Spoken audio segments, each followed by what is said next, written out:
How we doing? Today is Thursday, April 17th, 2025. Just doing a real estate tap-in with you for today. So I saw an article regarding how taxes have increased, I think nationally at about 3%. This is going to be an issue for the near future with expenses and taxes increasing. This is where some of the issues are going to start to pop up when it comes to people in these homes. Can they afford that increase in their property taxes and other expenses?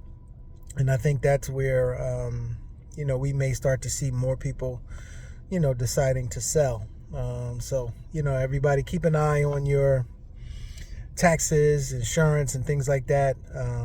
Look for different options when it comes to your expenses on your home. Shop around for, different insurance and things like that. So, just be expecting somewhat of an increase, and hopefully the increase is something that you can handle. But what you'll see, your mortgage payment will adjust because there's a certain amount that they usually take out for taxes and insurance, and then when they get those bills coming in, the bank and the escrow company have to, make adjustments and increase, your payment. Hopefully your payment doesn't, increase by, $200, $300, something like that.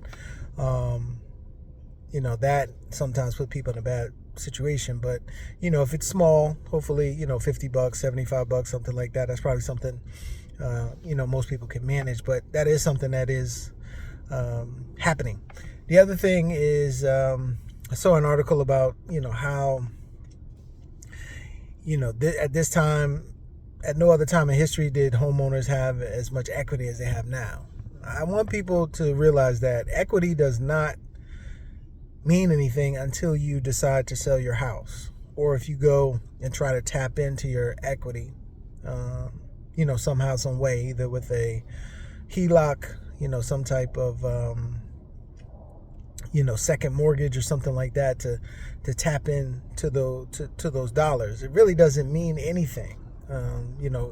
Equity today does not mean equity tomorrow, or even as much equity today does not mean as much equity as tomorrow. So, part of, deciding on, what you're going to do now and what you may want to do is that equity piece. But if you're not accessing it to use it, to leverage it, it's just on paper, and it can change. Obviously everybody remembers 2008 and how values and different things like that, came down. So, you want to take it into consideration, but don't actually count those dollars until you can access them, or, that you're going to sell the house and going to receive that money to do the next, next purchase or next investment that you're going to do. Be very careful about that. I think that people, it kind of, has them feeling, oh, I'm in a good position because I have $200,000 of equity. But, if that drops, if we get a downturn in the market, it drops 30, 40%, you just lost a significant amount of money if you go and try to sell that property. So, in a way to guard against that, because like I said, we always try to bring things back to real estate notes, is to offer your house with seller financing. You can, usually sell your house at a premium. Now, if the values drop, 25, 30%, something like that, a significant drop, you're not going to be able to recapture that amount. And maybe you can, if you structure a note like that. But usually you can kind of do like a 5 to 10% over market value in terms of when you write a note. So if things go down, 20, 30%, it's going to be hard to recapture that type of equity. But if we get a slight pullback, 5, 10%, you could still, recapture that when doing seller financing on a property, whether it be a rental property or a home you live in, and you're looking to sell it and you're offering seller financing. So if you want to talk further, my contact information is always attached to this. Reach out to me. We'll get those questions answered.